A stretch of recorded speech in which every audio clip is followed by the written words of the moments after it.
Bismillahirrahmanirrahim. Assalamualaikum warahmatullahi wabarakatuh. Bismillahirrahmanirrahim. Alhamdulillahirabbil alamin. Wa bihi nasta'in ala umuri dunya waddin. Wassalatu wassalamu ala asyrafil anbiya'i wal mursalin. Sayyidina wa maulana Muhammadin wa ala alihi wa ashabihi al-mujahidin al-tahirin. Wa qala ta'ala fi kitabil karim wa huwa asdaqul qa'ilin. A'udzu billahi minasy syaithanir rajim. Bismillahirrahmanirrahim.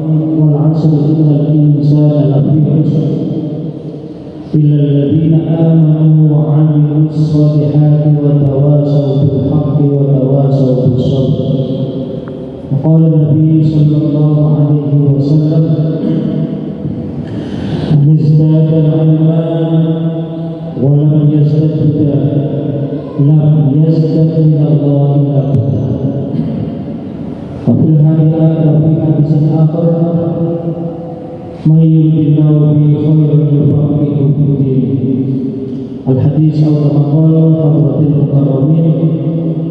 Pada para alim, para ulama, para kiai, ibu nyai, para cerdik cendekiawan yang kami muliakan, segenap pengurus takmir Masjid Agung Baitul Mukminin Jombang yang kami muliakan, juga kepada seluruh mustami'in mustami'at baik yang melalui media online maupun yang ada di majelis yang mulia di pagi yang penuh berkah ini. Mudah-mudahan kita semuanya dalam menjalankan aktivitas dalam rangka mengabdikan diri kita kepada Allah Subhanahu wa Ta'ala benar-benar mendapatkan ridho dari Allah Subhanahu wa Ta'ala.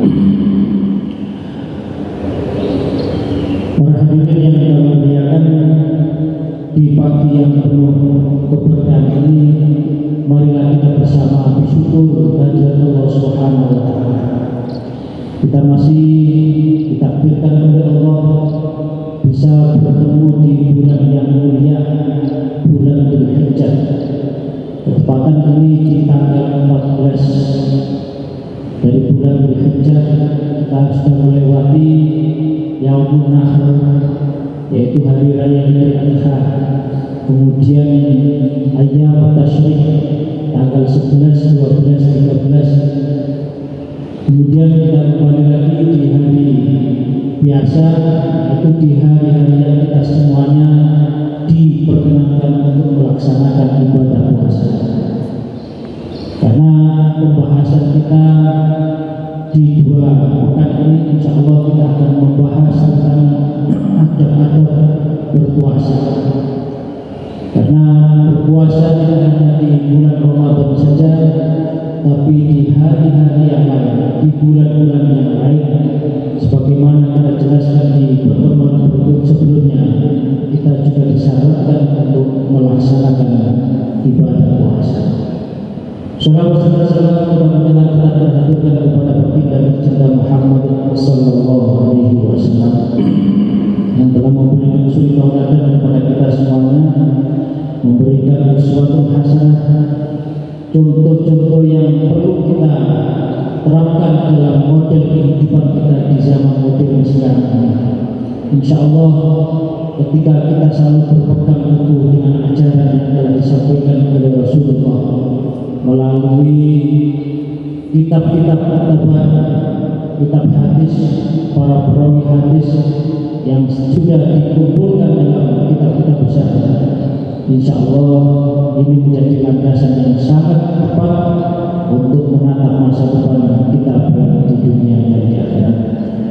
Untuk itu marilah bersama kita buka pengajian pada pagi hari ini dengan bacaan surah Al-Fatihah. Mudah-mudahan dibarakah oleh surah Al-Fatihah dan juga barakah kehadiran keluarga yang sebagai untuk majelis taklim ingkang mulia menika. Dados keluarga kita sedaya keluarga ingkang barokah, anak keturunan kula panjenengan sedaya keturunan ingkang salihah, syafaat Rasulullah Muhammad sallallahu alaihi wasallam menjadi maqasid dan maqasid yang akhir. Al-Fatihah. A'udzu billahi minasyaitonir rajim. Bismillahirrahmanirrahim. Alhamdulillahirabbil alamin.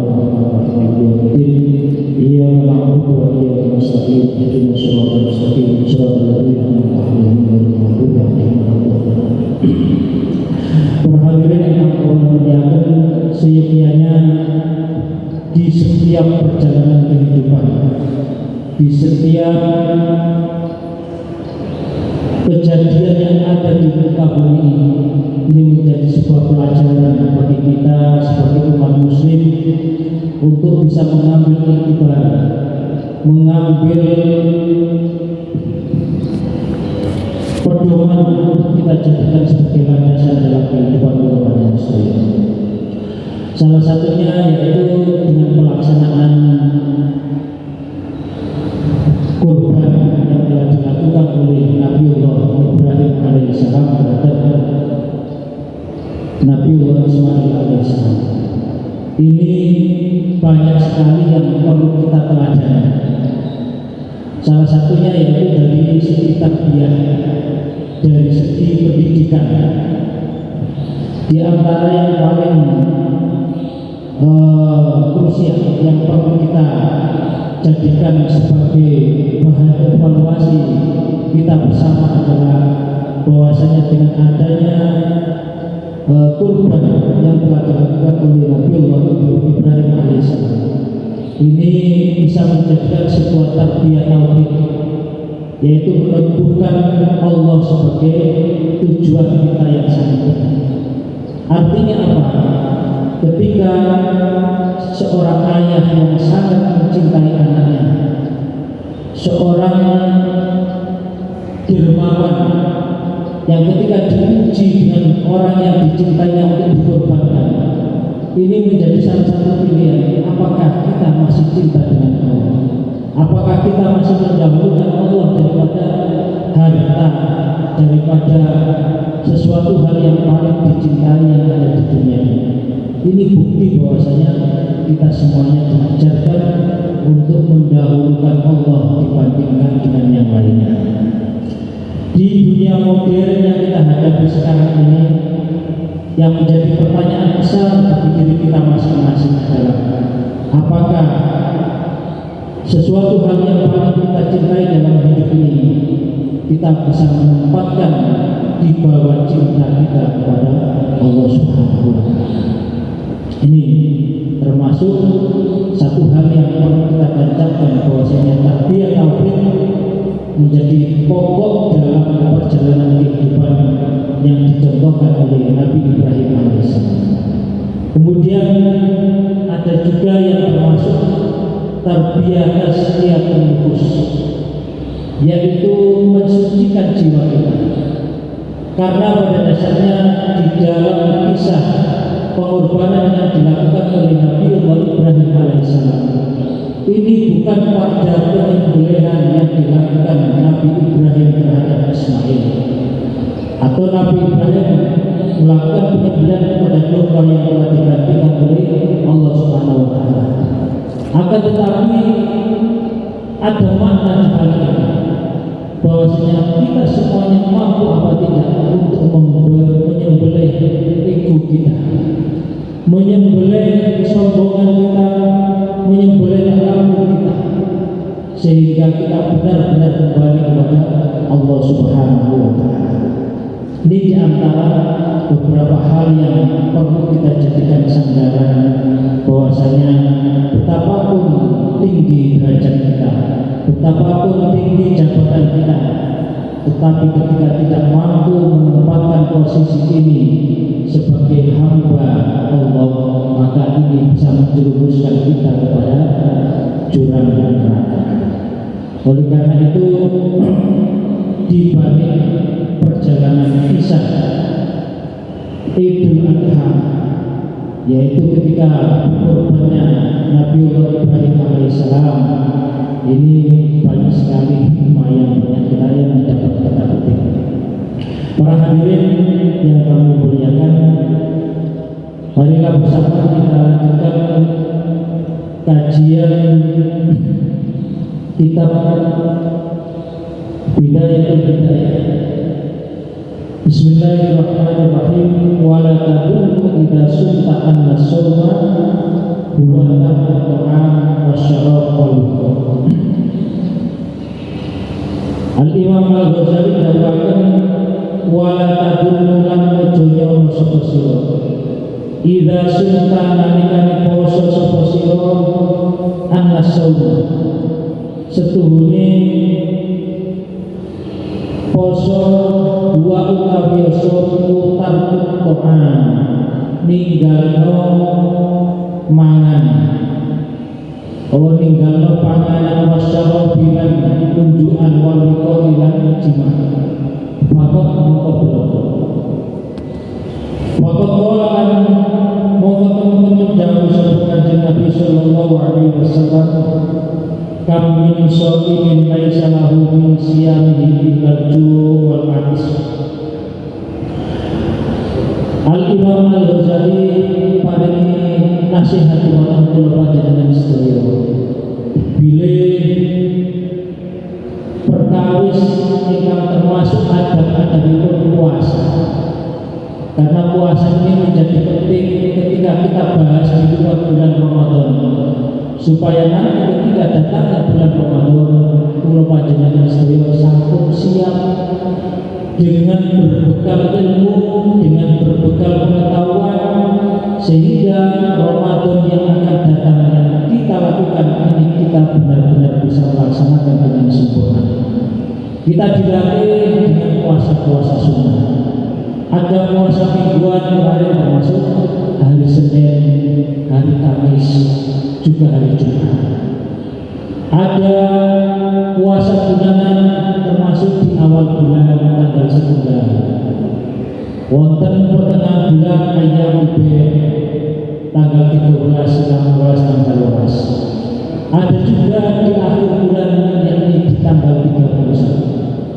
Ada amalan puasa yang berbentuk tahunan seperti yang kita bahas di pertemuan kemarin, yaitu di Yaumul Arafah tanggal 9 kemarin, yang sebelumnya didahului dengan Tarwiyah. Kemudian ada Asyura tanggal 10 Muharram. Ini biasanya dimulai juga dengan puasa Asyura. Kemudian ada puasa Rajab dan seterusnya. Sehingga kita memang benar-benar digembleng, kita benar-benar diarahkan oleh Islam untuk menjadi hamba-hamba yang selalu mendekatkan diri kepada Allah Subhanahu wa Ta'ala melalui latihan, melalui riyadhah untuk melaksanakan puasa. Nah, bagaimana puasa ini yang seharusnya menjadi jalan untuk bisa mendekatkan kepada Allah, benar-benar bermakna, bukan puasa yang hanya sekedar puasa. Maka diingatkan oleh Al-Imam Al-Ghazali, wala tadullu idza sunta anna shauma huwa tarkut ta'am wasyarab wal wudu. Janganlah kita menyangka bahwasanya puasa itu hanya meninggalkan makanan. Kita tidak makan, tidak minum, kemudian tidak berhubungan bagi orang yang sudah dewasa. Tidak hanya sekedar itu. Karena Al-Imam Al-Ghazali membagi tingkatan puasa itu menjadi 3. Jadi di posisi mana kita letak puasa yang kita lakukan selama ini? Yang pertama adalah tingkatan puasa orang yang awam, yaitu puasa yang hanya sekedar seperti kita ditarikut ta'am wasyarab wal wudu. Pokoknya puasa dia hanya meninggalkan makan, meninggalkan minum, meninggalkan berhubungan, kemudian tidak melaksanakan hal-hal yang bisa membatalkan puasa. Jadi tingkatan yang paling awal begitu, tingkatan umum, tingkatan yang awam. Puasa hanya sekedar pokoknya puasa gugur kewajiban.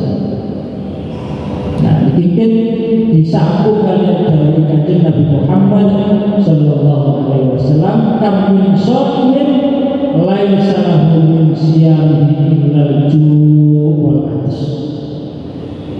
Kita diingatkan oleh Rasulullah, banyak sekali orang-orang yang berpuasa, dia tidak mendapatkan pahala dari puasa kecuali hanya mendapatkan rasa lapar dan rasa haus. Ini yang kita takutkan. Ketika kita sudah berniat puasa, berlapar-lapar mulai setelah sahur sampai dengan berbuka, kemudian tidak mendapatkan pahala sama sekali di sisi Allah, kecuali yang kita dapatkan adalah illal ju' wal 'atsy. Nah, apa saja yang menyebabkan? Ini ada beberapa hal nanti yang akan kita bahas bersama. Jadi Al-Imam Al-Ghazali menyampaikan ini tingkatannya. Pertama, tingkatan orang-orang yang awam dalam melaksanakan puasa. Kemudian yang ketiga, tingkatan yang kedua yaitu puasanya orang yang khusus. Siapakah mereka puasanya orang-orang yang khusus? Yaitu orang-orang yang melaksanakan pertama, dan mereka bisa menjaga panca indera dari bermaksiat kepada Allah Subhanahu wa Ta'ala. Jadi mata bisa dijaga, pendengaran bisa dijaga, kaki bisa dijaga, mulut bisa dijaga dari melaksanakan maksiat kepada Allah Subhanahu wa Ta'ala. Tidak hanya sekedar puasa dengan menahan lapar dan dahaga, akan tetapi menahan hawa nafsu, menahan panca indera dari melaksanakan berbagai macam kemaksiatan kepada Allah Subhanahu wa Ta'ala. Ini tingkatan yang ketiga. Tingkatan yang ketiga, tingkatan yang paling tinggi, yaitu khusus. Jadi di atasnya khusus lagi.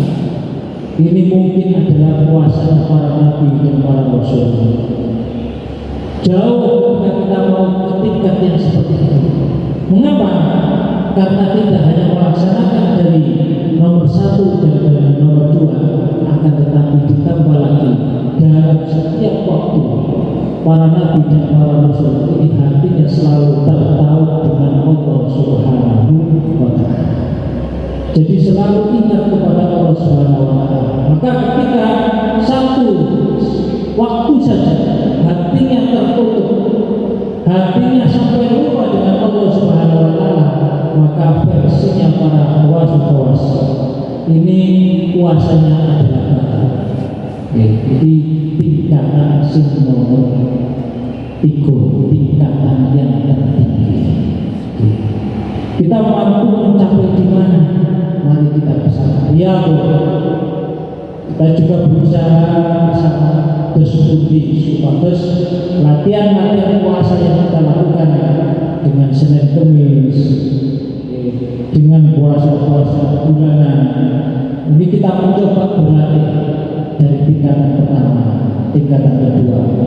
Mungkin syukur-syukur ketika kita ditakdirkan oleh Allah bisa mencapai tingkat tawasul.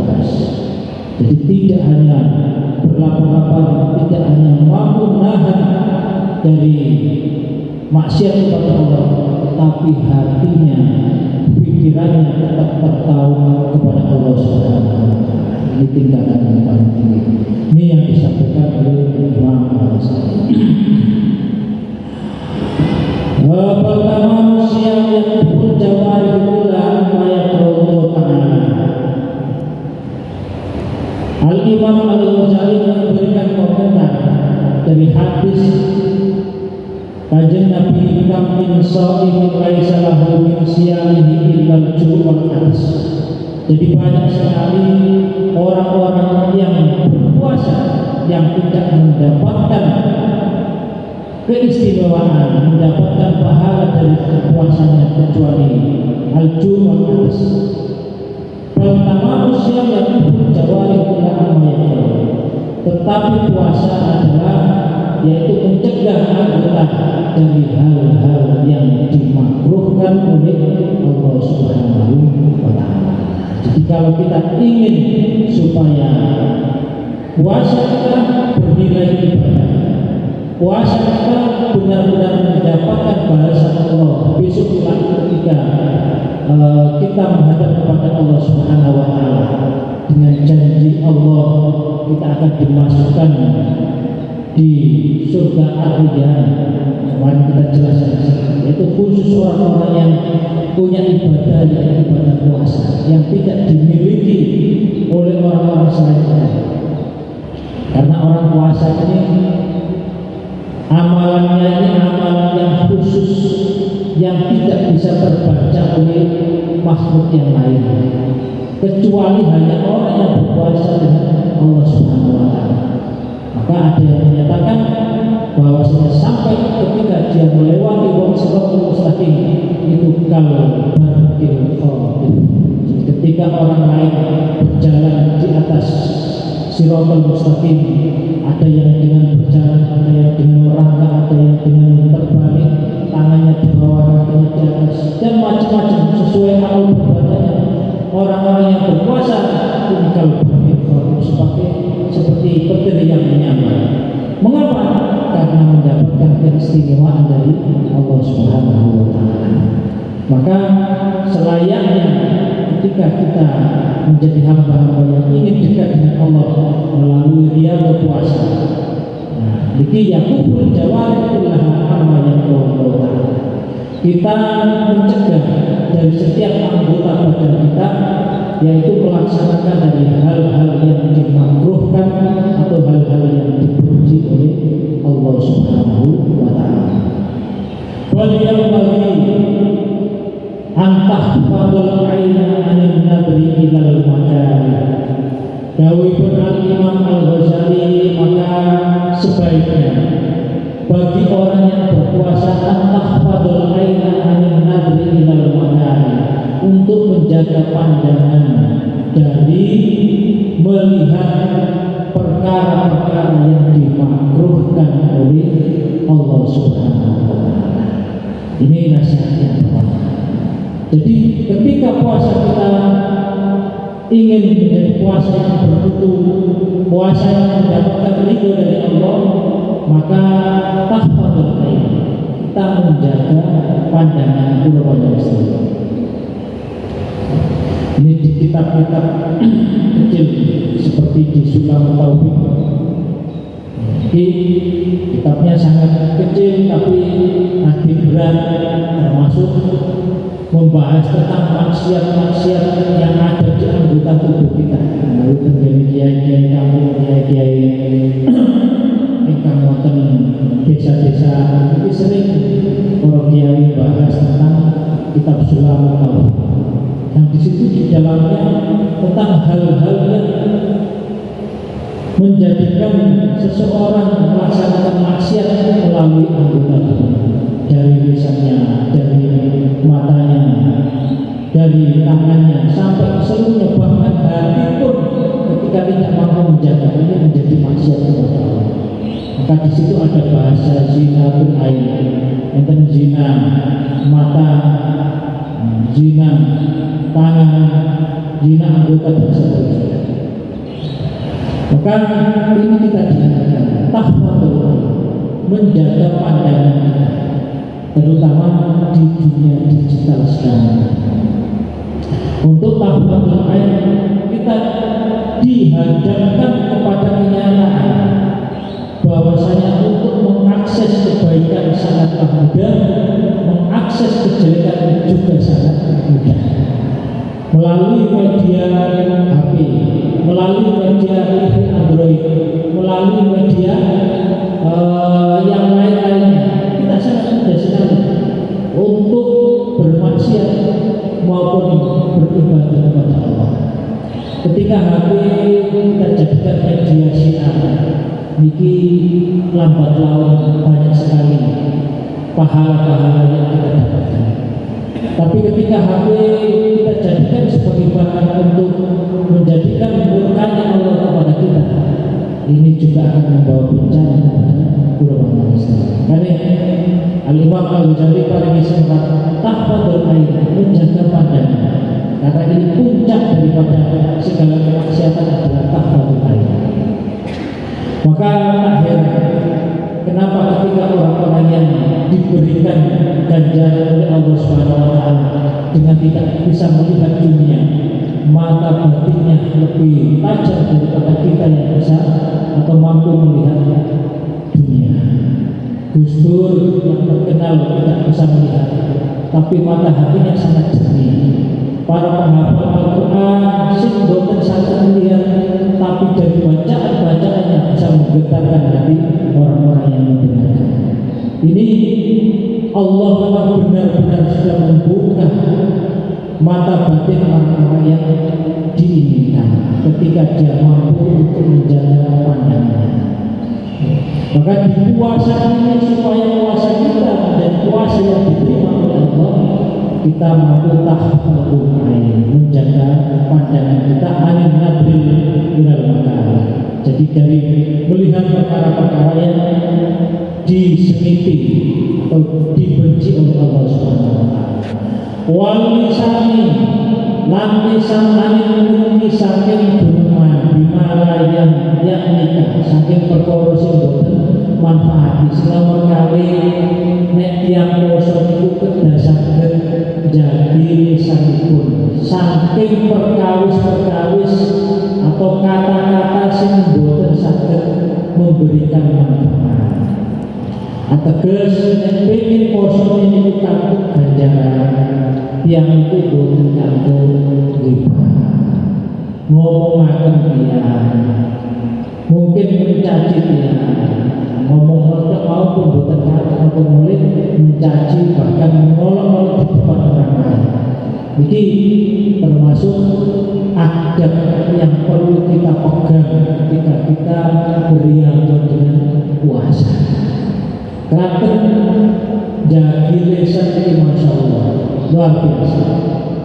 Bahkan perkataan yang sudah keluar ini bagikan anak panah sing boten saged bangsul malih menjadi tiyang sedekah. Sekali kita berkata, meskipun hanya 2-3 kata, tetapi ketika menusuk hati ini tidak akan bisa dilupakan sampai seumur hidup.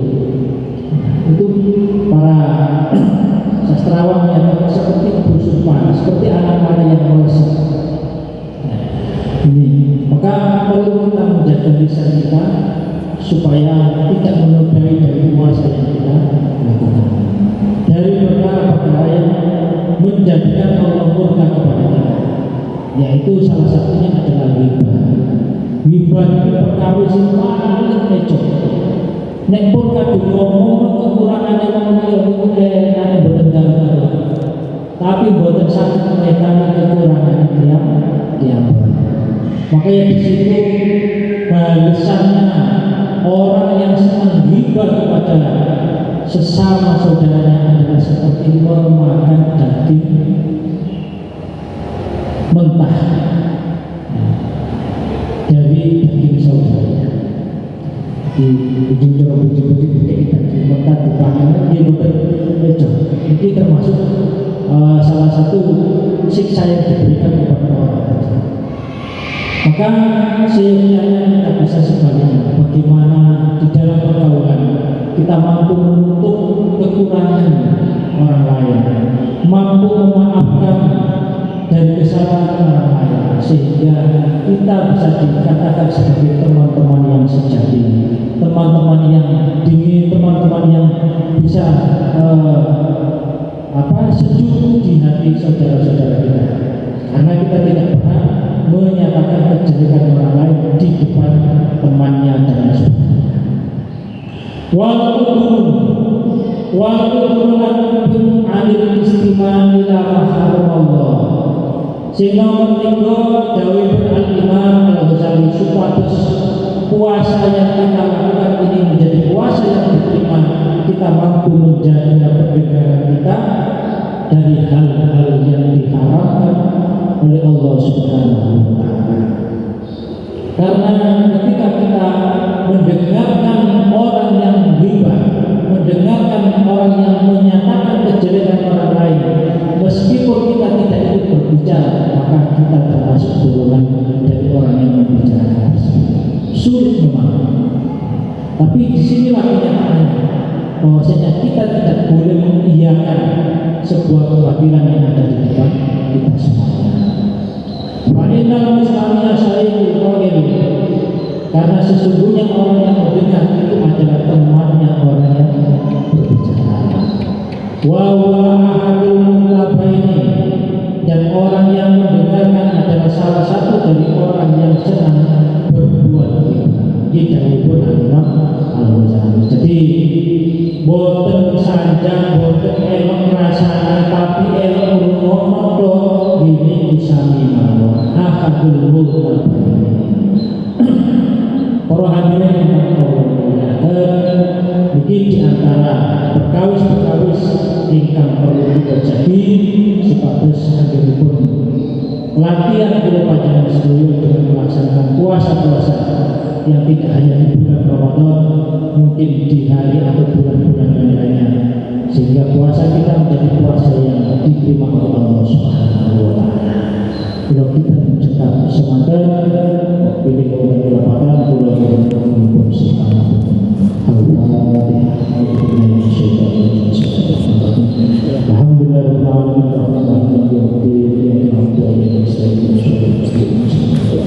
Allahumma salli wa sallim wa barik ala sayyidina Muhammad walhamdulillahi rabbil alamin. Allahumma salli ala sayyidina Muhammad sallallahu alaihi wa sallam min jami'il ahwali wal afat taqulana bi jami'il mahajat wa taqulana bi jami'il sayyi'at wa bi ma'arif darajat wa bi as-sallallahu min jami'il khairat wa hayati wa ba'athana wa ta'ala kulli syai'in qadir. Rabbana atina min ladunka rahmah wa hayyi lana min amrina rashada. Rabbana atina fid dunya hasanah wa fil akhirati hasanah wa qina adzabannar. Sallallahu alaihi wasallam Muhammad subhanaka rabbika rabbil izzati amma yasifun wa salamun alal mursalin walhamdulillahi rabbil alamin. Akhirul kalam ihdinas siratal mustaqim. Wassalamualaikum warahmatullahi wabarakatuh.